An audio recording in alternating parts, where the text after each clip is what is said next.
మన మధ్యలో ఉన్న ప్రేయర్ రిక్వెస్ట్ కోసం ప్రేయర్ చేసుకుందామండి. స్తోత్రం స్తోత్రం స్తోత్రం స్తోత్రం స్తోత్రం స్తోత్రం మహాపరిశుద్ధుల మహాగణాలు అందరి పదర వందనాలు. ఇప్పుడు ఉన్నందుకను కాచావు కాపాడావు, నీ ఎక్కడిని భద్రపరచాలేమో నువ్వు బట్టి స్తోత్రాలు. మా తండ్రి ఇప్పటి వరకు తండ్రి మమ్మల్ని ఎంతగానో కాచి కాపాడి మమ్మల్ని సజీవ లెక్కల్లో ఉంచు అందుని బట్టి మాకన్నా గొప్ప వారు ఎందరో తండ్రి గతించారు. కానీ అయినప్పటికీ మమ్మల్ని ఇంకా సజీవ లెక్కల్లో ఇంకో తండ్రి మమ్మల్ని ఉంచి అందుని బట్టి నీకు స్తోత్రాలు. ఇంకో తండ్రి మీ ప్రణాళికని ఎరిగి మేము తండ్రి నడుచుకునే వారంగా ఉండడానికి మీరు మాకు సహాయం చేయండి. ఇంకో తండ్రి మమ్మల్ని పోషిస్తున్నామని బట్టి మీకు వందనాలు. ఇంకో తండ్రి మాకు ఇచ్చిన సంతృప్తిని బట్టి సమృద్ధిని బట్టి నీకు స్తోత్రాలు చెల్లిస్తున్నాం. ఎక్కడ ఏ లోటుపాట్లు లేకుండా తండ్రి మమ్మల్ని నడిపిస్తున్న దేవానికి స్తోత్రాలు చెల్లిస్తున్నాం. ఇంకో తండ్రి అనేకమైన ప్రమాదాల నుంచి, అనేకమైన నిందల నుంచి, అనేకమైన ఇంకో తండ్రి సమస్యల నుంచి మమ్మల్ని విడిపిస్తున్నాం అని బట్టి నీకు స్తోత్రాలు. ఇంకో తండ్రి మా క్షేమాన్ని ఇస్తున్న దేవానికి స్తోత్రాలు, మమ్మల్ని రక్షించిన దేవానికి స్తోత్రాలు. ఇంకో తండ్రి మరి ఈ సమయంలో మా మధ్య ఉన్న ప్రేయర్ రిక్వెస్ట్ని బాగా చెంత పెట్టుచుండగా నువ్వే తోడుగా ఉంటూ నువ్వే సహాయించు, నువ్వే నడిపించు. అదేవిధంగా తండ్రి ఎవరైతే తండ్రి డిప్రెషన్లో ఉన్నారో వారిని మీరు జ్ఞాపకం చేసుకోండి, వారిని దర్శించండి. ఇంకో తండ్రి వారికి ఉన్న ఇంకో తండ్రి బాధ ఏంటో, సమస్య ఏంటో, ఇంకో తండ్రి వారి ఎందుచేత నలిగిపోతున్నారో మాకు తెలియదు. ఇంకో తండ్రి వారిని మీరు జ్ఞాపకం చేసుకోండి, నువ్వే సహాయం చేయండి, మీదైనా కృపను దయచేయండి. ఇంకో తండ్రి వారికి ఆదరణ దయచేయండి, ధైర్యాన్ని దయచేయమని మేము అడుగుచున్నాం. అలాగే తండ్రి ఎవరైతే జాబ్ కోసం వెయిట్ చేస్తున్నామో మా అందరినీ మీరు జ్ఞాపకం చేసుకోండి, నువ్వే సహాయం చేయండి, నువ్వే తోడుగా ఉండండి. ఇంకో తండ్రి నీదైనా జ్ఞానం చేత మమ్మల్ని నింపండి. మేము ఎలా ఇంటర్వ్యూస్ ఫేస్ చేయాలో ఇంకో తండ్రి తగిన జ్ఞానాన్ని దయచేయండి. ఇంకో తండ్రి మాకు నీ చిత్తంలో ఏదైతే ఏర్పరిచావో మరి అది అనుగ్రహించమని మిమ్మల్ని అడుగుచున్నాం. మాకేది సెట్ అవుతుందో మాకన్నా బాగా నువ్వు ఎరిగిన దేవుడా. ఇంకో తండ్రి నువ్వే సహాయం చేసి నువ్వే నడిపించుకొని మనం అడుగుతున్నాం. ఎవరైతే అనారోగ్యంగా ఉన్నారో మరి వారిని మీరు జ్ఞాపకం చేసుకోండి. ఇంకా తండ్రి వారిని దర్శించండి. ఇంకా తండ్రి వైద్యుల కన్నా పరమ వైద్యుడు అని నేనున్నా. ఇంకా తండ్రి నువ్వే సహాయం చేయి. మరణ ఛాయలో నుంచి లేవనెత్తగలిగిన దేవుడు నువ్వే కదా తండ్రి, నువ్వే కృప చూపు తండ్రి, నువ్వే సహాయం చేయి. అదేవిధంగా తండ్రి ఇంకా ఎవరైతే తండ్రి ఫైనాన్షియల్గా ఇబ్బందులు పడుచున్నారో వారిని మీరు జ్ఞాపకం చేసుకోండి. ఇంకో తండ్రి వారిని తండ్రి నువ్వే సహాయం చేయి. ప్రతి కుటుంబంలో ఉన్న ఇంకో తండ్రి ఇబ్బంది ఇది. ఇంకో తండ్రి నువ్వే సహాయం చేసి నువ్వే తోడుగా ఉండి నువ్వే నడిపించుకొని మేము అడుగుచున్నాం. దేవా నువ్వే కృప చూపు. ఇదిగో తండ్రి ప్రతి కుటుంబంలో ఫైనాన్షియల్గా ఉన్న సమస్యలన్నింటినీ తొలగించమని మేము అడుగుచున్నాం. అలాగే తండ్రి ఇంకా ఎవరైతే తండ్రి రక్షణ లేక ఉన్నారో ఇదిగో తండ్రి నువ్వెవరో ఎరుగక అన్యులుగా బ్రతుకుతున్నారో వారిని మీరు జ్ఞాపకం చేసుకోండి, వారిని దర్శించండి. ఇంకో తండ్రి ఇంకో తండ్రి కఠిన హృదయాలనైనా మార్చగలిగిన దేవుడు నువ్వే. ఇదిగో తండ్రి నువ్వే సహాయం చేయి, అందరినో మార్చావు. మరి ఇంకో తండ్రి ఇంకా రిమైనింగ్ వాళ్ళందరినీ కూడా తండ్రి నువ్వే తండ్రి దర్శించి ఇంకో తండ్రి వారి మనసును తండ్రి నువ్వే తాకమని మేము అడుగుచున్నాం. ఇంకా తండ్రి ఎంత కఠిన హృదయమునైనా మారుస్తానన్నావు. అదేవిధంగా తండ్రి ఎంత రాతి హృదయమునైనా తీసి మాంసపు గుండెనిస్తానన్నావు కదా. ఇంకో తండ్రి వారిని జ్ఞాపకం చేసుకో, వారిని సహాయం చేయి. అలాగే తండ్రి కొంతమంది పరిస్థితుల వల్ల ఇంకో తండ్రి వారు నువ్వెవరో తెలిసినప్పటికీ ఇంకో తండ్రి నువ్వే నిజమైన దేవుడు అని తెలిసి వారు సొంత రక్షకులు అంగీకరించినప్పటికీ కూడా తండ్రి బాప్తిసం పొందలేని పరిస్థితుల్లో ఉన్నారు. వారిని జ్ఞాపకం చేసుకో. ఇంకో తండ్రి వారికి మరి బాప్తిసాన్ని అనుగ్రహించు, నువ్వే ద్వారాలు తెరువు, వారికి ఉన్న ఆటంకాలన్నింటినీ తండ్రి తీసివేసామని మిమ్మల్ని అడగచ్చు. అలాగే బాప్తిసాలు పొందిన మమ్మల్ని మీరు జ్ఞాపకం చేసుకోండి, నువ్వే సహాయం చేయండి, నువ్వే తోడుగా ఉండండి. ఇంకో తండ్రి మేము బాప్తిసాలు పొంది ఉన్నాం. ఇంకో తండ్రి అలా అని తండ్రి నిన్ను నెగ్లెక్ట్ చేయకుండా ఉండడానికి నువ్వు సహాయం చేయి. ఇంకో తండ్రి ఎప్పుడూ స్థిరత్వం కలిగి ఇంకో తండ్రి నీలో నడిచే వారంగా ఇదిగో తండ్రి నిన్ను పోలి మేము నడుచుకునే వారంగా ఉండడానికి మీరు మాకు సహాయం చేయండి. అక్కడ తప్పిపోకుండా అక్కడ పడిపోకుండా మమ్మల్ని పట్టుకోమని మిమ్మల్ని అడుగుచున్నాం. అలాగే మ్యారేజెస్ కోసం వెయిట్ చేస్తున్న ప్రతి ఒక్కరిని మీరు జ్ఞాపకం చేసుకోండి. ప్రతి ఒక్కరికి తండ్రి ఎవరు సరైన వారో నువ్వు ఎరిగిన దేవుడో నువ్వే సహాయం చేసి నీ చిత్తంలో ఎవరైతే ఉన్నారో వారిని జతపరచమని మిమ్మల్ని అడుగుచున్నాం. ఇంకా తండ్రి వారి వివాహం అయిన తర్వాత కూడా తండ్రి మంచిగా బ్రతకడానికి నువ్వు సహాయం చేయండి. అలాగే తండ్రి ఎవరైతే ప్రెగ్నెన్సీ కోసం వెయిట్ చేస్తున్నారో వారిని మీరు జ్ఞాపకం చేసుకోండి, మరి గర్భాలు తెరవమని మిమ్మల్ని అడుగుచున్నాం. అలాగే తండ్రి ఎవరైతే ప్రెగ్నెన్సీతో ఉన్నారో వారిని మీరు జ్ఞాపకం చేసుకోండి. ఇంకో తండ్రి బిడ్డకి తల్లికి క్షేమాన్ని దయచేయండి. ఇంకో తండ్రి నువ్వే తోడుగా ఉండి నువ్వు కృప చూపండి. అదేవిధంగా ఎవరైతే తండ్రి చదువుకుంటున్నారో వారిని మీరు జ్ఞాపకం చేసుకోండి. ప్రతి ఒక్కరి చదువుల్ని తండ్రి నీ చేతులకు అప్పగిస్తున్నాను, సహాయం చేయి. ఈ రోజుల్లో చదువు చాలా కష్టమైపోయింది. నువ్వే తండ్రి తోడుగా ఉండి నీదైనా జ్ఞానాన్ని ఇచ్చి నేను నడిపించుకొని మేము అడుగుచున్నాం. ఇంకా తండ్రి అలాగే తండ్రి మేమందరము కూడా తండ్రి నీ జ్ఞానం తండ్రి పొందుకోవడానికి నువ్వే సహాయం చేయి. అదేవిధంగా తండ్రి నీ పిలుపుని మరిచే వారంగా ఉండడానికి సహాయం చేయమని మనం అడుగుచున్నాం. ఇంకో తండ్రి ఎక్కడ తండ్రి నిన్ను విడిచేవారంగా కానీ నీ పిలుపుని మరిచేవారంగా కానీ ఉండకుండా ఉండడానికి సహాయం చేయండి. ఇంకో తండ్రి ఎంత ఉన్నత వారమైనా ఎంత లేని వారమైనా కూడా తండ్రి ఆ స్థితిలోకి మేము వెళ్ళిపోయినా ఇదిగో తండ్రి నీ పిలుపుని మేము మరవకూడదు. అదేవిధంగా నీ ప్రామిసెస్ని తండ్రి మేము తండ్రి విడవకూడదు. ఎప్పుడు ఇంకో తండ్రి నీ వాగ్దానాన్ని చేతపట్టుకుని ప్రార్థించే వారంగా ఉండడానికి నువ్వు సహాయం చేయి. అదేవిధంగా తండ్రి ఇంకా ఎవరైతే తండ్రి ఇంకా వివిధ ప్రాంతాల్లో తండ్రి నీ పరిచర్యను చేస్తున్నారో పరిచారకులను మీరు జ్ఞాపకం చేసుకోండి, యాజకులను మీరు జ్ఞాపకం చేసుకోండి, పాస్టర్గా ఉంటున్న వారిని మీరు జ్ఞాపకం చేసుకోండి. ఇంకో తండ్రి వారి బాధ్యతను వారు మరవకుండా, ఇంకో తండ్రి ఎక్కడ తండ్రి కమర్షియల్గా ఆలోచించకుండా, ఇంకో తండ్రి నీ సేవను నీ పరిచర్యను కొనసాగించడానికి, ఇంకో తండ్రి నిక్కర్చిగా నీలో ఉండడానికి నీ సహాయం చేయమని నేను అడుగుతున్నాను తండ్రి. నువ్వే సహాయం చేయి, నువ్వే తోడుగా ఉంటూ నువ్వే కృప చూపు. అదేవిధంగా ఇంకెవరైతే వివిధ సమస్యలు వివిధ అవసరతలతో ఉన్నారో ఆ సమస్యల అవసరతలన్నింటినీ తొలగించమని నన్ను అడుగుతున్నాం. ఇంకో దేవా నువ్వే సహాయం చేసి నువ్వు నడిపిస్తావు నమ్మచ్చు తండ్రి. ఈ చిన్న ప్రాంతంలో ప్రతి ఒక్కరిని మీరు జ్ఞాపకం చేసుకోండి, ప్రతి ఒక్క అవసరతని మీరు జ్ఞాపకం చేసుకోమని నన్ను అడుగుతాం. యేసు పరిశుద్ధ నామములో అడిగి వేడుచున్నాం పరమ తండ్రి, ఆమేన్. అందరికీ వందనాలండి. మరి వీలుంటే మళ్ళీ వారం మనం అందరం కలుసుకుందాం. ప్రైజ్ ద లార్డ్, హల్లెలూయా. దేవుని ప్రశస్తమైన నామంలో అందరికీ వందనాలండి. మరి ఒకసారి మిమ్మల్ని అందరినీ కలుసుకోవడం చాలా సంతోషకరంగా ఉంది. ప్రార్థన చేసుకుని మన వాక్యభావంలోకి మనం వెళ్ళిపోదాము. కళ్ళు మూసుకొని ప్రార్థన చేసుకుందాం. మహాపరిశుద్ధుడైన తండ్రి, ప్రేమమేడా నీకే వందనాలు చెల్లించుకుంటున్నాను దేవా. ఇంతవరకు నీకు కృపలో జ్ఞాపకం చేసుకున్నందుకు నీకు స్తోత్రములు చెల్లించుకుంటున్నాను తండ్రి. ఇదిగో తండ్రి నాయన, ఈ సంవత్సరం యొక్క అంత్య దినాల్లో మేమున్నాము తండ్రి. సంవత్సరం అంతయు మమ్మల్ని కాచి కాపాడి బలపరిచి భద్రపరిచినందుకు నీకు స్తోత్రములు దేవా. మరి ఒక్కసారి తండ్రి మరి యొక్క సంవత్సరం మేము అడుగుపెట్టబోచుండగా తండ్రి మీ యొక్క దక్షిణ హస్తము మీ యొక్క దయా కిరీటం మాకు దయచేయమని ప్రార్థిస్తున్నాను తండ్రి. నేను వాక్యం చెప్పబోచుండగా తండ్రి నైనా నీ అభిషేకం మాపై నింపి తండ్రి చెప్పుచున్న నాకు వినిచిన వారికి మంచి జ్ఞానాన్ని జ్ఞాపశక్తిని తెలివిని దయచేయమని దేవా నీ కృపచేత నింపండి, నీ కృపచేత బలపరచు. నా నోటిని బురగా వాడుకోమని ఏసయ్య నీ పాదలకి కోట్ల కొలుస్తుతులు స్తోత్రాలు చెల్లించుకుంటూ ఏసయ్య అతి పరిశుద్ధ నామములో అడిగి వేడుకొంచున్నాం పరమ తండ్రి, ఆమేన్, ఆమేన్, ఆమేన్. అందరూ బాగున్నారని అనుకుంటున్నాను. మరి ఈరోజు మన యొక్క వాక్యాంశం వచ్చేసి మన యొక్క ప్రార్థన దేవుడు వింటున్నాడు. మన యొక్క ప్రార్థన దేవుడు వింటున్నాడు. సరే, ఈ యొక్క ప్రార్థన దేవుడు వింటున్నాడు అనేది మామూలుగా మీరు అనుకోవచ్చు, మన ప్రార్థన దేవుడు వింటారు కదా సిస్టర్ అంటే. అలా అని కాదు, మనం చేసే ప్రతి ఒక్క ప్రార్థన ఈ సంవత్సరం మన జీవితాల్లో ఎన్నో ఆటుపోట్లు ఎదుర్కొంటూ వచ్చుంటాం. అన్ని సంతోషాలే ఉండవు కదండి.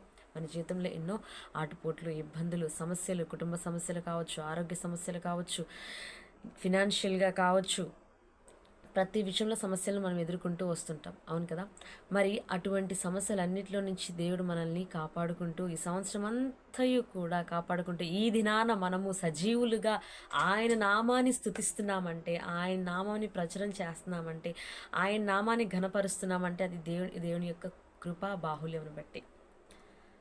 మరి ప్రార్థన వింటున్నాడు అంటే చాలామంది కూడా మాకు ప్రార్థనకి ఇంకా జవాబులు రాలేదని కావచ్చు, కానీ నాకు వచ్చిన ఇన్ఫర్మేషన్ ప్రకారం అయితే వారి యొక్క ప్రార్థనలు మనం చూస్తూ ఉంటాం కదా, చర్చెస్లో, లోకల్ చర్చెస్లో మనం చూస్తూ ఉంటాము. చాలామంది నా దగ్గరికి వచ్చిన వాళ్ళు అంటుంటారు, నేను గత సంవత్సరం నుంచి ప్రార్థన చేస్తున్నాను పిల్లల కోసం, లేదా వాళ్ళకున్న ఏవైనా సమస్యల కోసం నేను ప్రార్థన చేస్తున్నాను, కానీ నాకు సమాధానం రావట్లేదు, లేదా నా యొక్క సమస్యలు తీరలేదు, లేదా నాకు ఇంకా బాధలు ఎక్కువైపోయినాయి అని ప్రతి ఒక్కరూ బాధపడుతున్నారేమో. దేవుడు ఈరోజు నీకు ఇస్తున్న వాగ్దానం ఏంటంటే, నీ యొక్క ప్రార్థన దేవుడు వింటున్నాడు, నీ యొక్క మొరను ఆయన ఆలకిస్తున్నాడు. యెహోషువ గ్రంథము 10వ అధ్యాయం 12వ వచనంలో గనక మనం చూసుకుంటే ఏమంట, ఒకసారి యెహోషువ గ్రంథం 10వ అధ్యాయం 12వ వచనంలో మనం చూసుకుంటే ఇక్కడ చూడండి, యెహోవాకు ప్రార్థన చేస్తున్నాడు. ఏమని? సూర్యుడా నీవు గిబిలోయలో నిలువుము, చంద్రుడా నీవు అయ్యాలోను లోయలో నిలువుము. జనులు తమ శత్రువుల మీద పగ తీర్చుకునే వరకు సూర్యుడు నిలిచెను, చంద్రుడు ఆగెను. ఆ మాట యెషయా గ్రంథంలో వ్రాయబడి ఉన్నది కదా. ఇక్కడ చూడండి ఎంత గొప్ప మిరాకిల్ కదా. ఏంటి? సూర్య చంద్రుల్ని ఆపేశాడు యెహోషువ తన ప్రార్థన ద్వారా. సూర్య చంద్రుల్ని ఆపేశాడు. మరి అంతటి ఎంత విశ్వాసం ఉంటే దేవుని దగ్గరికి వెళ్ళి యెహోషువ ప్రార్థన చేస్తాడో ఒకసారి ఆలోచించండి. ఎంత విశ్వాసంతో దేవుని దగ్గర అడిగి ఉంటాడు. మరి మన యొక్క భక్తి జీవితంలో మనం భక్తి చేస్తున్నాము, మనం దేవునికి ప్రార్థిస్తున్నాము, రోజు ప్రార్థిస్తున్నాము. మరి నీవు ఎలా ప్రార్థిస్తున్నావు? విశ్వాసంతో నీవు ప్రార్థిస్తున్నావా లేదా? నమ్మకంగా నీవు ప్రార్థిస్తున్నావా లేదా? నాకు ఇంకా జరగలేదు అనే వారు ఖచ్చితంగా వారి యొక్క హృదయంలో అనుమానమో పిరికితనమో ఉండే ఉంటుంది. ఒకసారి గమనించుకోండి. కొన్నిసార్లు కొన్ని మన జీవితంలో దేవుడు అనుమతించాడు మనం చేసే ప్రార్థనలు బట్టి కూడా. ఎందుకంటే అది నీకు కరెక్టా కాదా, అది జరిగితే మంచా చెడా, లేకపోతే దాని ద్వారా నువ్వు ఎదుర్కొనే పర్యాసం దేవుని చేతిలో నీవు ఉన్నావంటే నీ జీవితంలో జరిగే ప్రతి ఒక్కదాని గురించి దేవుడు ఆలోచిస్తాడు. నువ్వు ప్రార్థించే ప్రతి ఒక్కదాని గురించి, ఇది నీవు ప్రార్థిస్తున్నావు, దీని గురించి నువ్వు ప్రార్థిస్తున్నావంటే అది నీ జీవితంలో జరిగితే అది నీకు మంచి జరుగుతుందా చెడు జరుగుతుందా అని ఆలోచిస్తాడు. అంతేగాని నువ్వు అడిగిందల్లా దేవుడు ఇస్తాడు, ఇవ్వడానికి కానీ దాని యొక్క పర్యాసావనలు కూడా నువ్వు ఎదుర్కొనడానికి సిద్ధంగా నీవు ఉండగలగాలి. ఇక్కడ యెహోషువ ప్రార్థన చేస్తున్నాడు. యెహోషువ ఎందుకు ప్రార్థన చేస్తున్నాడు? అక్కడ ఒక గొప్ప యుద్ధం జరుగుతుంది, ఆ సమయం సమీపించుతుంది. ఈ రోజు గడిచిపోతే అక్కడ యెహోషువ ఒక సైన్యాన్ని నడిపిస్తున్నాడు.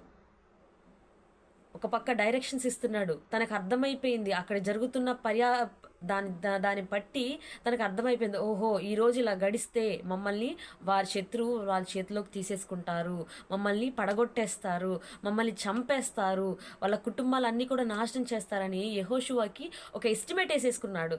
ఎస్టిమేట్ వేసేసుకొని ఏం చేస్తున్నాడు? యెహోవాకు ప్రార్థన చేస్తున్నాడు. ఏమని ప్రార్థన చేస్తున్నాడు? ఇప్పుడు చదవండి. సూర్యుడా నీవు గిబియోనులో నిలువుము, చంద్రుడా నీవు అయ్యాలోను లోయలో నిలువుము అని ప్రార్థన చేస్తున్నాడు. దేవుడికి విశ్వాసంగా ప్రార్థన చేశాడు. అసలు ఆ థాట్ వచ్చినందుకే మనల్ని యెహోషువని మెచ్చుకోవాలి. ఎందుకంటే సూర్యచంద్రుని ఆపడం అంటే అంత సామాన్య విషయం కాదు. దేవుడికి అసాధ్యమైంది ఏదీ లేదని యెహోషువ గట్టిగా నమ్మాడు కాబట్టే ఈ రోజు గడిస్తే మేము శత్రువుల చేతిలో మేము చనిపోతాము, శత్రువుల చేతిలోకి అప్పగింపబడతాము, కాబట్టి మేము గెలవాలంటే ఈరోజు గడవకూడదు, కాబట్టి సూర్యచంద్రుల్ని ఆపే దేవుడా అని చెప్పేసి దేవుని దగ్గరికి వెళ్ళి ప్రార్థన చేస్తాడు. యెహోవాకు మొరపెట్టాడు, యెహోవాకి మనవి చేస్తాడు. తన యొక్క మనవిని దేవుడు ఆలకించి ఏం చేశాడండి? సూర్యచంద్రుల్ని ఆపేశాడు. సూర్యచంద్రుల్ని ఆపేశాడు దేవుడు. మరి నీ జీవితంలో నీకు వచ్చిన సమస్యలు కావచ్చు, నీకు వచ్చిన బాధలు కావచ్చు, నీకు వచ్చిన అది ఏదైనా కావచ్చు, ఆరోగ్య సమస్య కావచ్చు, అప్పుల బాధలు కావచ్చు, అది ఏదైనా కావచ్చు, నీ కుటుంబంలో ఉద్యోగ సమస్య కావచ్చు, అది దేవుని దగ్గర విశ్వాసంతో ఇది నేను ప్రార్థన చేస్తే దేవుడు నాకు ఖచ్చితంగా దయచేస్తాడు అనే నమ్మకం కావచ్చు మనలో ఉంటే దేవుడు ఆ కార్యాన్ని సఫలపరుస్తాడు. ఆయన వాగ్దానాన్ని నమ్మాలి. ఆయన వాగ్దాన నెరవేర్పుని నీవు నమ్మాలి. నా జీవితంలో దేవుడు వాగ్దానాన్ని నెరవేరుస్తాడని, ఆయన మాట జరుగుతుందని నమ్మాలి మనం. మరి మనం నమ్ముతున్నామా లేదా అనేది మనల్ని ఒకసారి చెక్ చేసుకోవాలి. మనం ఎంత విశ్వాసంగా దేవుని దగ్గర పోరాడుతున్నామో ఒకసారి చూసుకోవాలి. హన్నాని చూసుకోండి, దేవుడి దగ్గర పోరాడుతుందండి. బిడ్డల కోసం దేవుడి దగ్గర పోరాడుతుంది, మోకాళ్ళేసింది, ప్రార్థన చేసింది, అవమానించారు, హేళన చేశారు, బాధ పెట్టారు, సొంత వాళ్లే బాధ పెట్టినప్పటికీ వేసింది దేవుడి దగ్గర మోకాళ్ళు వేసింది, ప్రార్థన చేసింది, కన్నీటితో అడిగింది, విశ్వాసంగా నమ్మింది. మరి నీవు నమ్ముతున్నావా? ఆ విశ్వాసం నీలో ఉందా? ఆ యొక్క నమ్మకం నీలో ఉందా? ఆ యొక్క పట్టుదల నీలో ఉందా? కష్టపడి సాధించే పట్టుదల. దేవుడి దగ్గర అడిగామంటే అది పొందుకునేంత వరకు ఆ పట్టుదలని విడవకూడదు. కొన్నాళ్ళు ప్రార్థన చేసేసి అరే దేవుడు నాకు ఇది ఇవ్వలేదే అని నువ్వు వెనుదిరిగే కంటే కూడా అది సాధించేంత వరకు కూడా నీవు పట్టుదలగా ప్రార్థన చేస్తే అది నీకు తగినదైతే దేవుడు తగు సమయంలో నీ యొక్క ప్రార్థనకి జవాబుని దయచేస్తాడు. మరి నీవు అలా ప్రార్థించే దానిలాగా ఉన్నావో లేదో చూసుకోండి. యెహోషువ ప్రార్థిస్తున్నాడండి. యెహోషువ ప్రార్థిస్తున్నాడు, దేవుడికి మనవి చేస్తున్నాడు. దేవా, సూర్యచంద్ర నక్షత్రాలను ఆపేసే దేవా, మా యొక్క జీవితాలను నీ చేతిలో పెడుతున్నాం. మరి మేము శత్రువుల చేతికి అప్పగించబడుతున్నాము, నీవే మమ్మల్ని ఇక్కడి నుంచి కాపాడాలని చెప్పేసి యెహోషువ ప్రార్థన చేస్తున్నాడు. దేవుడు ఆజ్ఞాపించాడు సూర్యచంద్రులకి, నా కుమారుడు ఎక్కడ ఆగమంటే అక్కడ ఆగిపోండి అని ప్రార్థన చేస్తాడు. దేవుడు ఆజ్ఞాపించాడు. మరి దేవుడు మనకి ఎంతటి గొప్ప వరాన్ని ఇచ్చాడంటే మన నోట ఆయన అధికారాన్ని ఇచ్చాడండి. మన నోట ఆయన అధికారాన్ని ఇచ్చాడు. మోషే ప్రార్థన చేశాడు, ఎర్ర సముద్రము 2 పాయలుగా చీలిపోయింది. ఎడారిలో మన్నాని కురిపించాడు. ఇవన్నీ మనుషులకైనా మనకు సాధ్యమా? ఖచ్చితంగా సాధ్యం కాదు. ఇది గొప్ప దేవుడు, మన సృష్టికర్త అయిన గొప్ప దేవునికి మాత్రమే సాధ్యం. సమస్తము చేయువాడి ఆయన.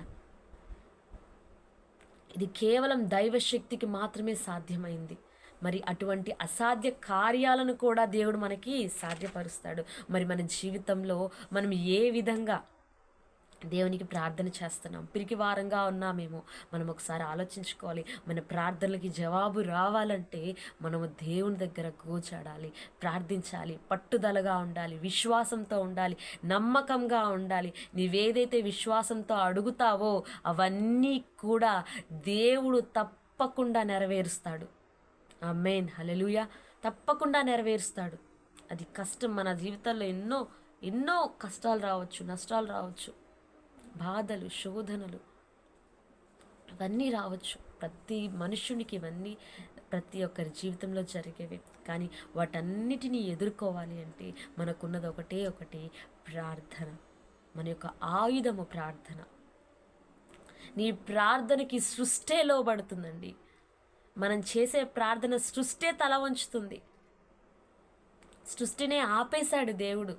మరి నీవు ప్రార్థన చేస్తే నీ యొక్క సమస్యలు తీరవా? నీవు ప్రార్థన చేస్తే నీ యొక్క బాధలు పోవా? నువ్వు ప్రార్థన చేస్తే నీ గర్భఫలం తెరవబడదా? నీవు ప్రార్థన చేస్తే నీ అప్పులు తీరవా? నీ ప్రార్థన చేస్తే నీ ఆరోగ్యం సరికాదా?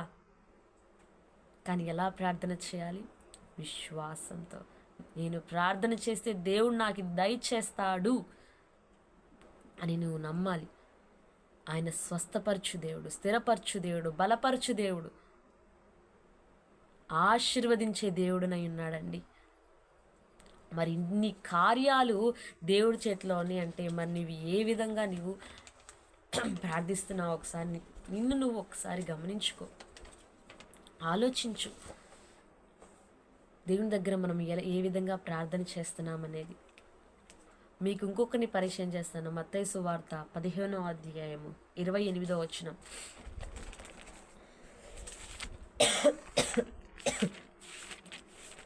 మత్తయి సువార్త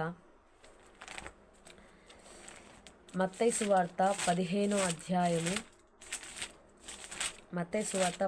అధ్యాయము 28వ వచనంలో కనుక మనం చూసుకుంటే అక్కడ ఒక స్త్రీ కనపడుతుంది.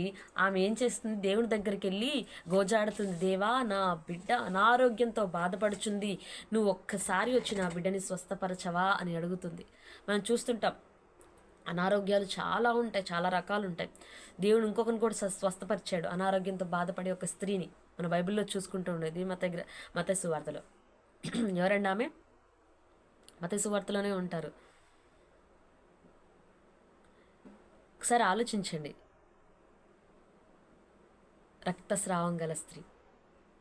ఐడియా వచ్చింది అందరికి? రక్తస్రావం గల స్త్రీ ఎన్నో సంవత్సరాలుగా తను ఆ వ్యాధితోటి బాధపడుతుంటే దేవుడు స్వస్థపరిచాడు. అలా ఆయా గ్రామాల్లో దేవుడు తిరుగుతూ ఇలా స్వస్థపరుస్తున్నాడు అని తెలుసుకున్నగా ఆ యొక్క స్త్రీ వచ్చి దేవుని పాదాల చెంత పడి, ప్రభువా, నా బిడ్డ అనారోగ్యంతో పడి ఉంది, నువ్వు ఒక్కసారి వచ్చి నా బిడ్డని తాకమని ప్రార్థన చేస్తుంది. ఎంత విశ్వాసం ఉంటే ఆమె దగ్గరికి దేవుడి దగ్గరికి పరిగెత్తుకుంటూ వస్తుంది. ఎంత విశ్వాసం ఉంటే ఆమె ఎక్కడి నిండో దేవుడి కోసం పరిగెత్తుకుంటూ వచ్చి ఆయన పాదాల దగ్గర ఆయన కోసం వెతుకుతూ ఉంటుంది. దూరం నుంచి కేకలేస్తుంటుంది, ప్రభువా, నజరేయుడా అని పిలుస్తూ ఉన్నప్పుడు దేవుడు ఆమె యొక్క స్వరము విని దేవుడు తీసుకొస్తాడు, దగ్గరికి వస్తుంది. ఆమెను తీసుకొని రమ్మంటాడు.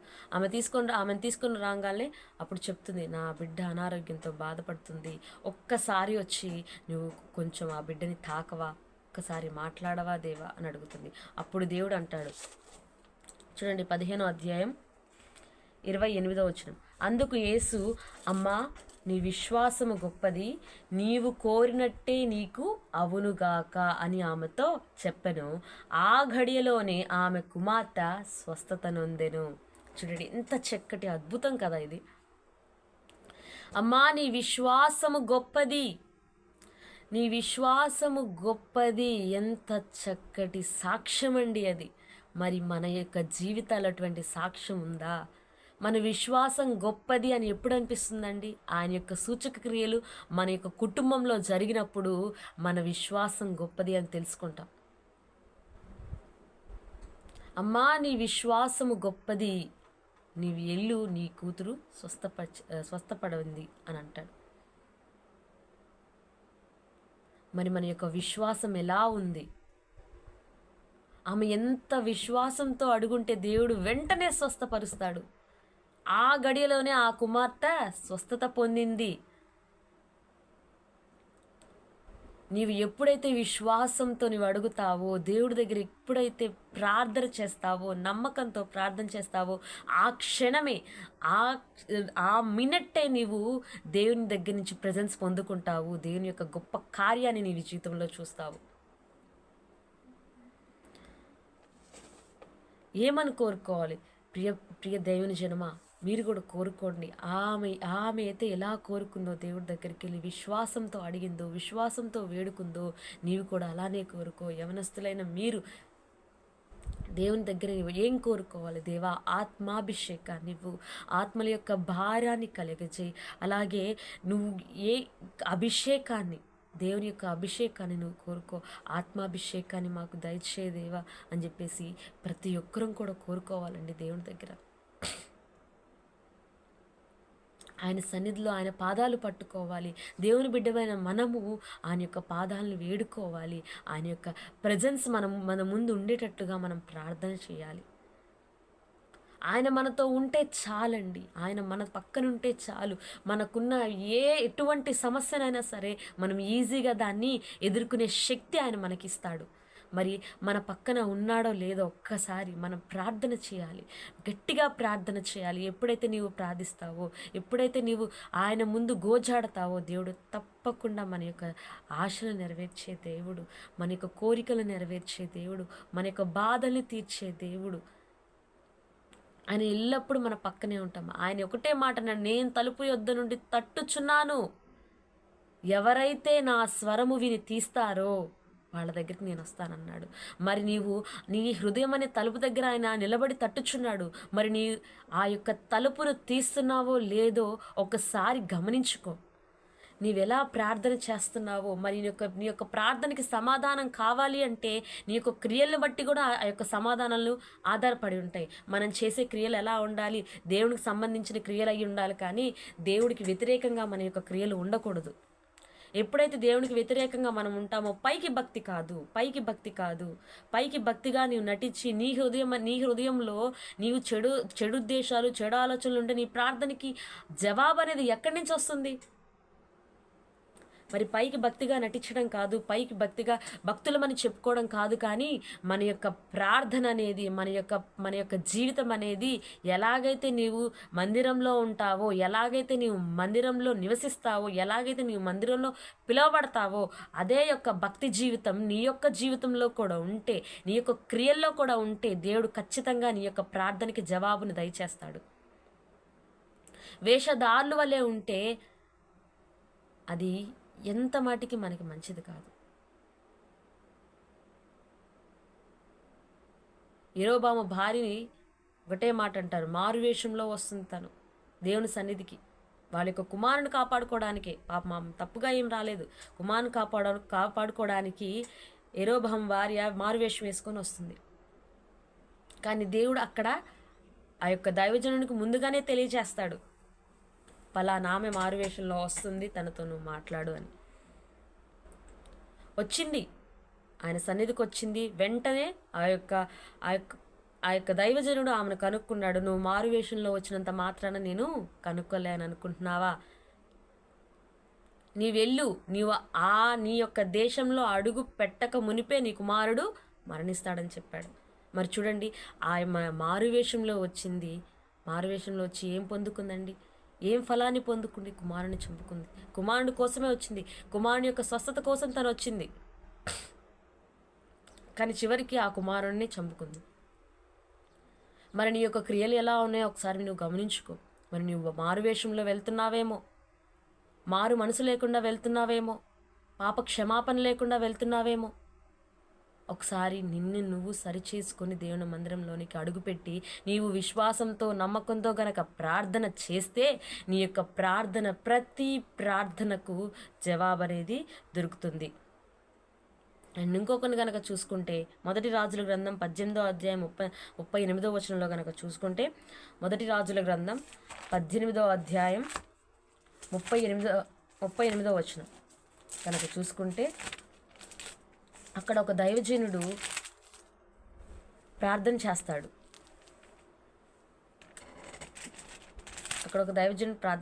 ఒకసారి ఆ వచనాన్ని చదువుకుందాం, చూడండి.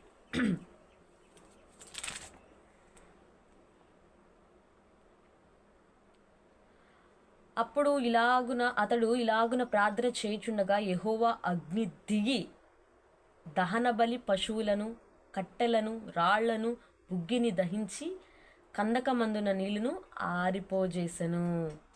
పైన మనకు 37వ వచనం కనుక 35, 36, 37 వచనాలు కనుక మీరు తర్వాత చదువుకోండి. అక్కడ కనుక చూసుకుంటే, అక్కడ సేవకుడు, నేను నీ సేవకుడునై ఉన్నాననియు నీ కార్యమును నీ సెలవు చేత చేసిత్వనియు ఈ దినమును కనపరచుము. దేవుని యొక్క బాహుబలమును, దేవుని యొక్క ఆ యొక్క శక్తిని దేవా ఈ యొక్క అన్యజనుల ముందు కనపరచు. మరి నీవు అన్యజనులకి దేవుని యొక్క బిడ్డగా నువ్వు మాదిరికరంగా ఉన్నావా? అన్యజనులకి నువ్వు ఎలా నువ్వు కనపరుచుకుంటున్నావు? నీ యొక్క క్రియలను బట్టే కదా అన్యజనులు చూసి నిన్ను చూసి నేర్చుకునేది. నీ క్రియలు బాగుంటే దేవుడు నీ జీవితంలో ఆశ్చర్య కార్యాలు, అద్భుత కార్యాలు చేస్తాడు. ఆ కార్యాలను చూసి అన్యులు ఏమనుకుంటారు? అరే, ఈమె దేవుని నమ్ముకుంది కదా, కాబట్టి దేవుడు ఈమెకి ఇంత గొప్ప కార్యాలను చేశాడు, మనం కూడా నమ్ముకుంటే దేవుడు ఇంత గొప్ప దేవుడు అని చెప్పేసి అప్పుడే కదా వాళ్ళు నమ్మేది. మరి అక్కడ ఆ దైవజనుడు అడుగుతున్నాడు, ఈ అన్యుల ముందు నీ యొక్క కార్యాల్ని ప్రచురం చెయ్యి, నీ యొక్క గొప్పదనాన్ని కనపరచు దేవా అని అడుగుతున్నాడు. అని ఎప్పుడైతే అడుగుతాడో, ఎప్పుడైతే దేవుడికి ప్రార్థన చేస్తాడో, అప్పుడు ఏమైందంట? అగ్ని దిగి వచ్చి అక్కడున్న సమస్తాన్ని కాల్చివేసిందంట. అడుగున ఉన్న నీళ్లను కూడా ఆరిపోచేసిందంట. మరి నీ యొక్క ప్రార్థన నీ యొక్క సమస్యలను ఆరిపోయేలాగా చేస్తుందా లేదా అనేది చూసుకో. మీరు అనుకోవచ్చు, నేను దేవుణ్ణి నమ్ముతున్నాను సిస్టర్, కాబట్టి నా జీవితంలో ఎక్కువ సమస్యలు నాకు వస్తున్నాయి, దేవుణ్ణి నమ్ముకొని వాళ్ళకి అసలు సమస్యలు ఉండటం, వాళ్ళు హ్యాపీగా ఉంటున్నారు. అసలు అలా ఎప్పుడు అనుకోదు. దేవుడి దగ్గర ఉన్న వాళ్ళకి ఎక్కువ సమస్యలు వస్తాయి, కానీ దేవుడు ఆ యొక్క సమస్యలను ఎదుర్కొనే శక్తిని కూడా ఆయనే దయచేస్తాడు. ఈ రెండిటికి డిఫరెన్స్ అనేది ఉండండి, గమనించుకోండి. దేవుణ్ణి నమ్ముకునే వాళ్ళకి సమస్యలు వస్తున్నాయంటే దాని నుంచి ఎలా బయటపడాలో దేవుడే దానికి ఆన్సర్ ఇస్తాడు. నీవు నమ్ముకోకుండా నీకు ఒక సమస్యలు వస్తున్నాయంటే నీకు దాని నుంచి బయటపడే ఆలోచన నీకు ఉండదు, గ్రహింపు ఉండదు. దాని నుంచి ఎలా తప్పించుకోవాలని, దాని నుంచి అది ఎలా ఎదుర్కోవాలనేది కూడా నీకు ఉండదు. జీవితాంతం సమస్యలోనే వెళ్ళిపోతూ ఉంటావు. కానీ దేవుణ్ణి నమ్ముకున్న బిడ్డలకి సమస్య వచ్చిందంటే దాన్ని దేవుడే సమస్యని క్రియేట్ చేసినప్పుడు దాన్ని సొల్యూషన్ కూడా దేవుడే ఇస్తాడు ఖచ్చితంగా. మీరు గమనించుకోవాలది. దేవుడు నమ్ముకుంటే సమస్యలు వస్తున్నాయంటే ఖచ్చితంగా దాని సొల్యూషన్ కూడా దేవుడు ఏర్పరిచే ఉంటాడు. దాన్ని నువ్వు గ్రహించాలి. దాన్ని ఎలా గ్రహించాలంటే అది నీ ప్రార్థన ద్వారానే గ్రహిస్తావు. ఆయనతో ఎప్పుడైతే సన్నిహిత్యంగా ఉంటావో, ఆయనకి ఎప్పుడైతే దగ్గరగా ఉంటావో, ఆయనతో ఎప్పుడైతే అనుభవం కలిగి ఉంటావో అప్పుడు మాత్రమే దేవుడు దానికి నీకు సొల్యూషన్ని దయచేస్తాడు. అంతేకాని దేవుడు దగ్గరికి వచ్చేసరికి సమస్యలు ఎక్కువ అవుతున్నాయి ఇలా ఎప్పుడూ కూడా నిన్ను తగ్గించుకోకూడదు. దేవుని దగ్గరికి వస్తే సమస్యలు వస్తాయి, కానీ వాటికి సొల్యూషన్స్ కూడా దేవుడే దయచేస్తాడు. అది ఇప్పుడు గుర్తుపెట్టుకోండి. కాబట్టి నువ్వు ఇలా అన్ని విషయాల్లో మనం ముగ్గురు గురించి చెప్పుకున్నాం. వీళ్ళ ముగ్గురు ఈ ప్రార్థన చేసి, నా దృష్టిలో ఇవన్నీ గొప్ప కార్యాలండి. నా దృష్టిలో చాలా మహా గొప్ప కార్యాలు. ఎందుకంటే సూర్యచంద్రుని ఆపడం ఒక గొప్ప కార్యం. మరణ పడక స్థితిలో ఉన్న బిడ్డని లేపడం ఒక గొప్ప కార్యం. ఇలా ఒక కార్యాలు కాదు, ఎన్నో గొప్ప కార్యాలు చేశాడు. వాళ్ళ యొక్క విశ్వాసము వాళ్ళని ఎంత గొప్ప కార్యాలు చేసేటట్టు దేవుడు చేశాడో చూడండి. అన్య జనుల ముందు ఆయన కనపరుచుకున్నాడు. మొత్తం అట్టడుగునున్న నీళ్లతో సహా ఆయన అగ్ని గంధకంతో కాలిపోయింది. అగ్ని దిగొచ్చి ఆరిపోయేలాగా చేసే. మరి మన ప్రార్థన ఎలాగుంది? మరి మన విశ్వాసం లేకుండా దేవునికి ఇష్టమైనట అసాధ్యం అని చెప్పాడు. మరి నీ విశ్వాసంగా ఉన్నావా? నీ యొక్క సమస్యను పోవడానికి, నీ యొక్క బాధలు పోవడానికి, ఏవైనా సరే మనం విశ్వాసంగా ప్రార్థించిన నాడు మనం ఆయన యొక్క గొప్ప కార్యాలను చూస్తాము. మనం ఎప్పుడైతే విశ్వాసంగా ఆయన అడుగుతామో అప్పుడు ఆయన యొక్క గొప్ప కార్యాలను మన చేతుల్లో చూస్తాము. మరి ఈ దినాన మరి దేవుడు ఈ సంవత్సరం అంతా మనల్ని కాపాడు. ఇంకొక వారం రోజులు, ఇంకొక 10 రోజుల్లో మనం ఈ సంవత్సరాన్ని దాటబోచున్నాము. మరి ఆయన యొక్క వాగ్దానం కోసం ఎదురు చూసేవారిగా ఉందామా? మరి ఆయన వాగ్దానం నెరవేర్పు కోసం నువ్వు ప్రార్థనలో పెడుతున్నావా? ఈ సంవత్సరం నువ్వు ఎన్నో అనుభవించవచ్చు, ఎన్నో బాధలు అనిపించవచ్చు. అయిపోయింది, ఈ సంవత్సరం గడిచిపోయింది. మరి ఒక సంవత్సరంలో అయినా మారు మనసు పొంది నీ రక్షణ అనుభవంలోకి నడుద్దామా? మనం ఆయన సన్నిధిలో మ్రోకరించి ప్రార్థన చేద్దామా? విశ్వాసంతో ప్రతిదీ కూడా విశ్వాసంతో పొందుకున్నామని నమ్ముకొనొచ్చు మన యొక్క ప్రార్థనని ముగించుకుందామా ఈ సంవత్సరంలో? ఇకతో ఇవన్నీ కడిగిపోయండి, ఇవన్నీ తుడిచివేయాలి. మరి మన యొక్క జీవితం, మరి యొక్క సంవత్సరంలో ఒక కొత్త సంవత్సరంలోకి మనల్ని అడుగుపెట్టబోచుండగా మన యొక్క జీవితంలో ఏం నేర్చుకున్నాం, ఏం మార్చుకోవాలి, ఇంకా మారు మనసు పొందలేదా, ఇంకా పాప క్షమాపణ పొందలేదా? ఈ క్షణమే, ఈ దినమే, ఈ రోజే నీవు దేవుని సందరిలో మోకాలి ప్రార్థన చేయి. దేవా, నా జీవితం ఇదయ్యా, నన్ను మార్చయ్యా, నన్ను క్షమించయ్యా. ఇన్నాళ్ళు నేను పాపం చేశాను, ఇన్నాళ్ళు ప్రార్థన ఎలా చేయాలో తెలియదు, విశ్వాసంతో నిన్ను ప్రార్థించలేదేమో, విశ్వాసంతో నిన్ను వేడుకోలేదేమో, నమ్మకంగా నిన్ను ప్రార్థించలేదేమో.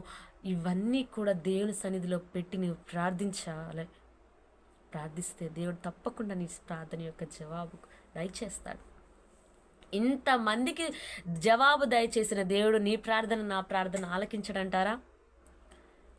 ఇలానే కాదు, బైబిల్లో చూసుకుంటే ఎంతోమంది ప్రార్థనలకు జవాబు దయచేసిన దేవుడు నీ ప్రార్థనకి, నా ప్రార్థనకి జవాబును దయచేయడా? నమ్మకంగా ప్రార్థన చేద్దాం, ఆయన యొక్క ఆశీర్వాదాలని పొందుకుందాం. కళ్ళు మూసుకొని ప్రార్థన చేసుకుందాం. మహాగరుడు అయిన తండ్రి, ప్రేమమయడా, నీకే వందనాలు చెల్లించుకున్నాను తండ్రి. నాయనా, అవును తండ్రి, విశ్వాసం లేకుండా నీకు ఇష్టమైనటు అసాధ్యము దేవా. మా కొరకు సమస్తము సాధ్యం చేయగలిగిన దేవుడు నీకు అసాధ్యమైనది ఏది లేదు తండ్రి. ఆశీర్వదించే దేవుడు, బలపరిచే దేవుడు, స్థిరపరిచే దేవుడు, నడిపించే దేవుడవు తండ్రి నీవు. నాయనా, ఈ దినాన ప్రార్థిస్తున్నాము దేవా.